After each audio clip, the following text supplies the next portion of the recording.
చూడమ్మా ఏం కాదు చూడు. వెన్నెలాకి ఐస్ క్రీమ్స్ అంటే నచ్చవు అనుకుంటా. చాక్లెట్స్ సరే అయితే దీని వైపు ఒకసారి చూడమ్మా. అవును, నీకు ఎవరంటే ఇష్టం చెప్పు. అమ్మా నాన్న లిటిల్ కృష్ణ. అవునా, మమ్మీ డాడీ అయితే ఇక్కడ ఉన్నారు. లిటిల్ కృష్ణ చూస్తావా? చూస్తాను.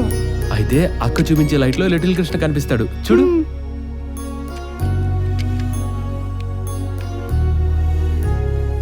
Okay good girl. ఏం లేదండి, లైట్గా ఇన్ఫెక్షన్ అయింది, టాబ్లెట్స్ రాసిస్తాను, కంటిన్యూగా 3 days వాడండి, తగ్గిపోతుంది.